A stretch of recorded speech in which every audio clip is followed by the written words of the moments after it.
Alright guys, how you doing?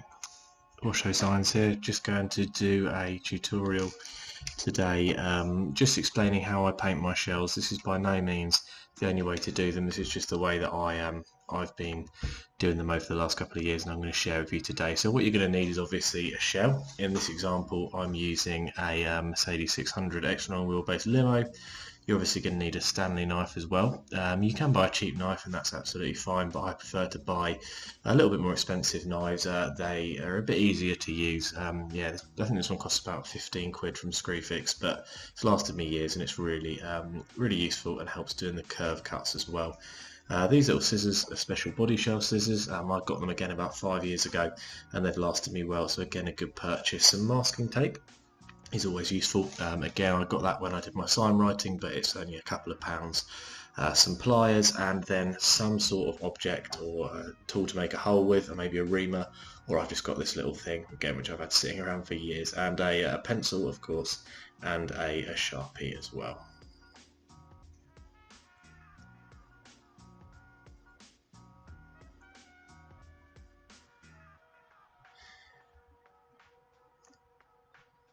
So to start off with, we're just going to look at marking on the window. So this isn't something that you have to do by all means, but it is something I do on the shells. It just helps me a little bit just to understand what's going on and just to plan out the shell a little bit. So for this one, for example, it isn't actually as necessary as it does have the other pillars already marked into the shell, keeps molded it in, but on some shells it doesn't have, and also I just find it useful because it allows me to mark the curves on the windows that I want to do. So you can see me here, I've got my pencil and I'm just about to start drawing on the shell a line to follow for when I cut them out with the Stanley knife.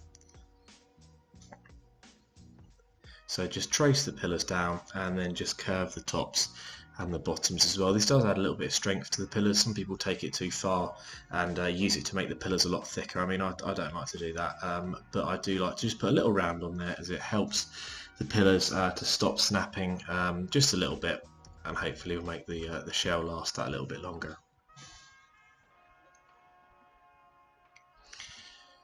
So just speeding through this here, I can just, you can see me just marking on the rest of these windows. There's nothing too technical about this, no master art to it, just follow the lines and curve the edges slightly, and then you shouldn't go too far wrong. So now for actually doing the visor at the front, what I use is a little bit of masking tape for this. Again, nothing too technical, just draw a straight line or create a straight line with that masking tape, and what that does is effectively creates almost a ruler like shape for you to follow. If you don't understand what I mean by the sun visor, you'll see in a minute, but basically on bangers they have them just for the driver to put their name, and obviously it stops the sun in your eyes when you're racing as well, hence the sun visor name. But yeah, you can see again here, I'm just using that yellow masking tape that I've put on as almost like a ruler, as I said, to draw a line along. So basically, some people stick on the sun visors. I just cut a bit or cut a bit less out of the front window, and then that creates that effect for the name board, as you'll see in just a second.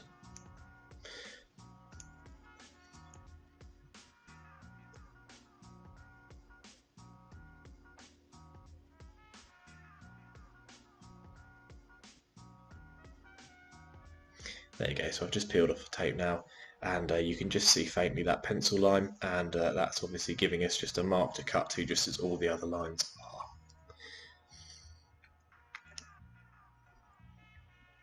Lovely. So with the wheel arches, again, it's a similar process. These ones, again, have a good marking on them. Keith's done a good job marking these, so it is easy just to trace them around your pencil. On some shells, it may be a little bit more tricky, but I often find it helpful to refer to images on Google of how they should look, and that does help save you from making the shell look like it's been cut out by a dog having a chew.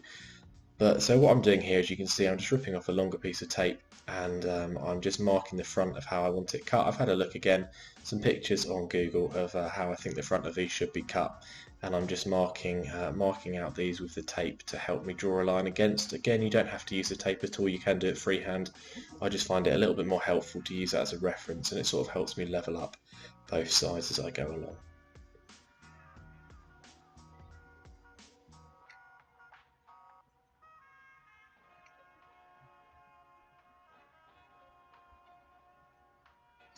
Here I'm just using the Sharpie instead of the pencil to mark the lines, as it can be sometimes a little bit better. It doesn't really matter, you can use either or at any of these steps. The one thing with the Sharpie is it does sometimes leave more prominent marks on the shell, whereas the pencil just sort of does rub off, which I prefer. But in this situation here I'm using the Sharpie. You can see I've just finished marking the front there.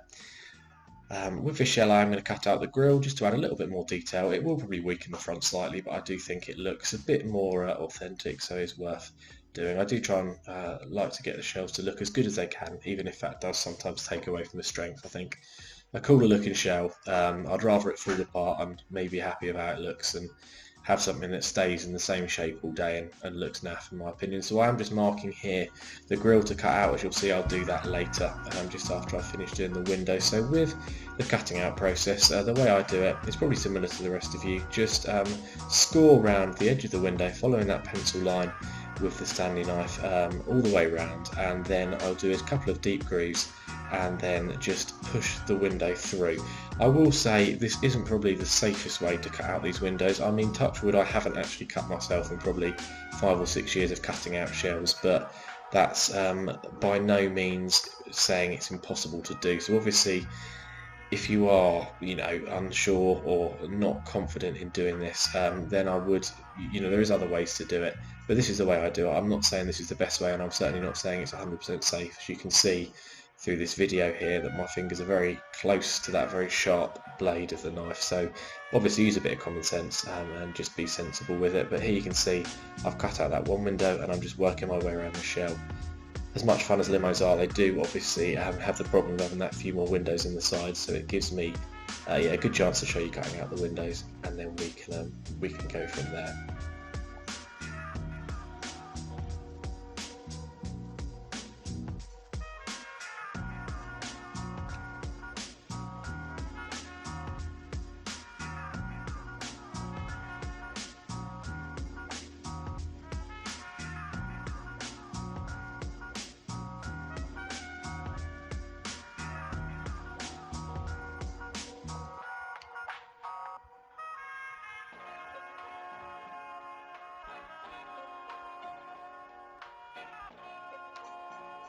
So here you can see I'm following that pencil line I marked on for the sun visor. The front window on these are quite tricky because they curve round, but just take it nice and slowly, and and obviously be careful of the knife, and you should be absolutely fine. As you can see here, it took me a little while to get this front window out, but then once it was done, it looked pretty cool.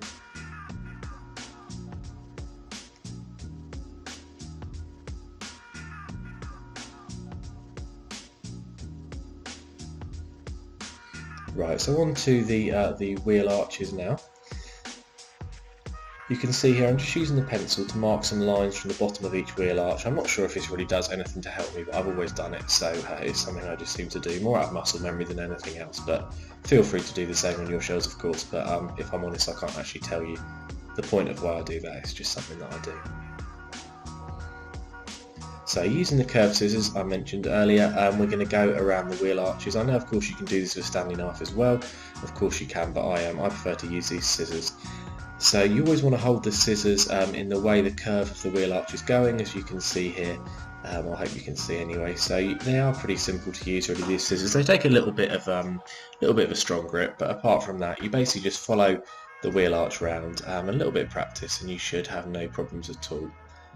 As you can see here, it is as simple as just cutting them out and then moving your way around the car.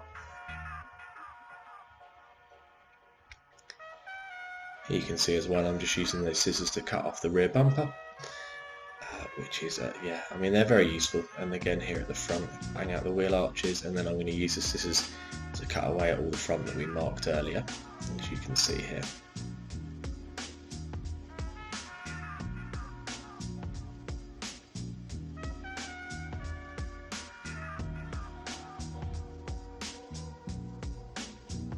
So here we are, we're just cutting out the grille now. Again, this is with the Stanley knife. This was a little bit tricky. In hindsight, I probably should have left the front bumper on before I started doing that, as it was a bit tricky. But yeah, we got it out in the end, and yeah, my fingers survived luckily. So here I'm just cutting along the sills. Again, just using a bit of yellow tape and cutting up alongside it. Right, so that's the shell all cut, and now we're on to the painting side of the process. So these paints I'm using are Halford's paint. They're nothing too exciting, nothing too special, but they're cheap and cheerful. I've given the shell a little wash just to get all the dust off it. I mean, this just helps, as with any painting process. The more prep you can do, the better your result's going to be. So obviously paint these outside. They are quite, with the Halford's paint, it's quite yeah, quite solventy.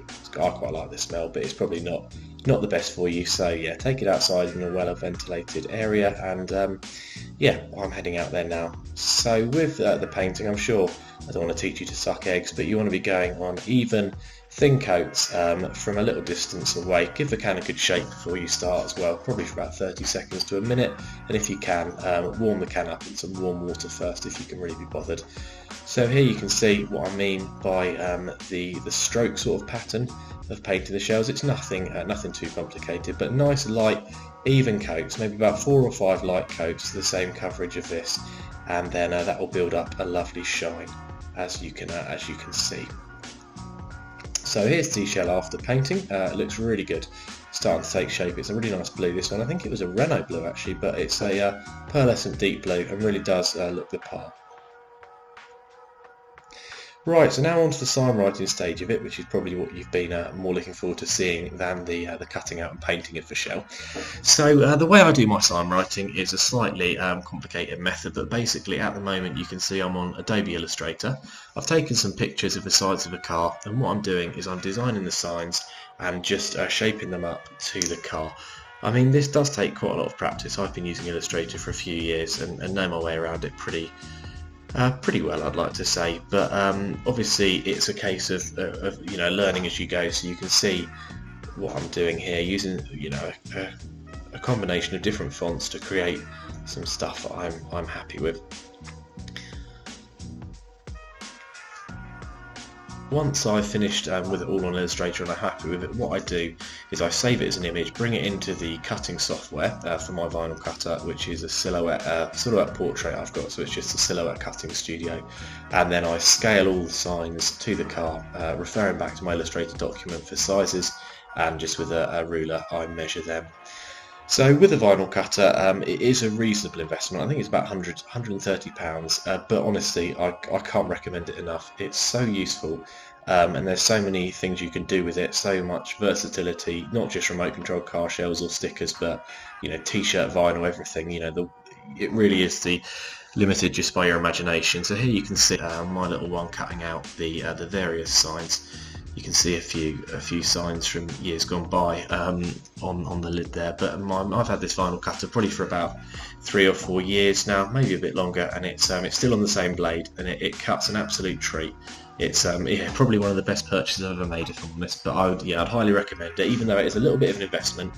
It would certainly be one I recommend. So here you can see with the vinyl, obviously cut it out. I did try to get a few little videos of just layering it, so you'd have some sort of idea of how I did it, but basically some application tape, a squeegee to squeeze it down, and then basically you just lift it off. I can do a video here, there you go, you can see I put the white layer on the black, and then you lift it off that and place it on the car, as you can see with this one on the boot here, the Brentwood sign.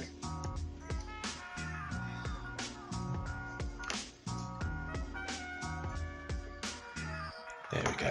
And here's the shell as it looks at the moment. This is with the stickers all on. Before we had some paint to sort of spice it up a little bit, but yeah, it's really starting to take shape. You can see from how it looked on Illustrator to how it looks now. The blue again is a really nice colour, actually. It looks beautiful. But yeah, let's continue onwards.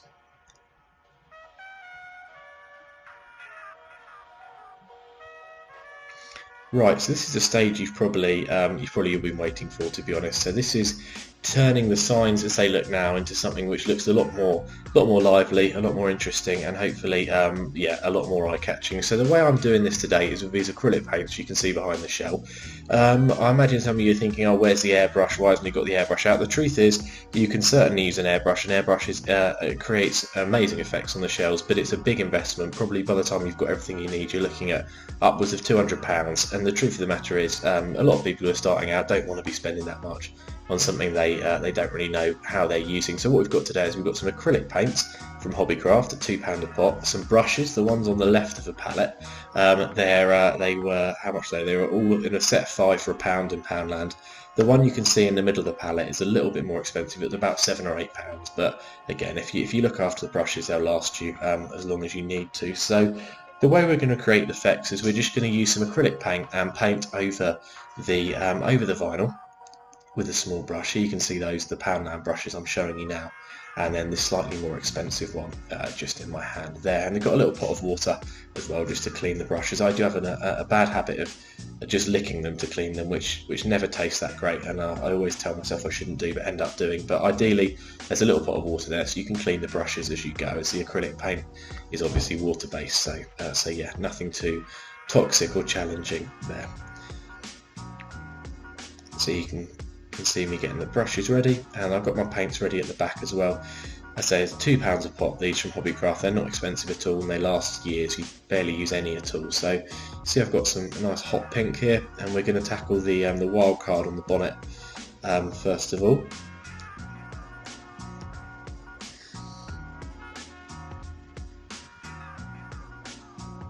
So you can see what I'm doing here. Oh, you can't really see because my hand's in the way, but if my hand wasn't in the way you could see I'm just running the brush along the top edge of a letter and just dragging some pink down.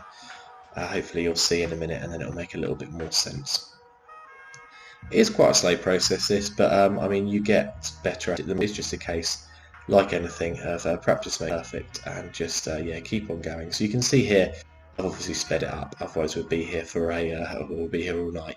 And you can just see me starting to add some details around the shell. So I'll explain a few bits as we go along, but most of it I'll just let you see happening. Obviously this isn't the most detailed example of me showing you how to paint letters. Basically I wanted to make this video as a sort of overview of the whole process of doing a shell, and then if there's certain areas which you guys are interested in, then obviously we can look at that at a later date. But for the moment, just sit back and enjoy a little time lapse of me, me adding some colours to the shell and hopefully improving it.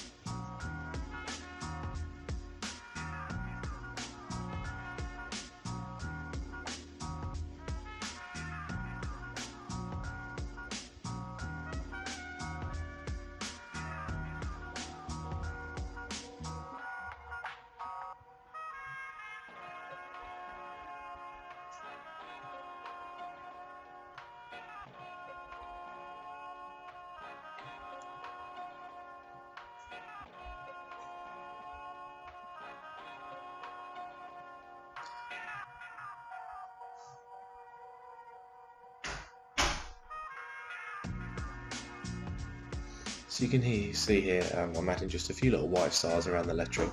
It is going considerably quick, so you can't really see it too much in situ, but you will see them at the end once we finish the shell. But it just filling the space a little bit, and yeah, just improving that effect. So here you can see the finished product. Obviously we did rush through those signs a little bit, but this is how it's all finished off. So it does look quite impressive, I think. I think it looks cool. The use of lines and English flags and a few other bits. There's the stars I was mentioning just to finish this off. But yeah, I hope you have enjoyed it. Obviously that's the end of the video. If there is any questions you've got, then obviously by all means feel free to ask them. But I hope you've enjoyed the video, and any questions do ask, and have a lovely rest of your day, and yeah, stay safe.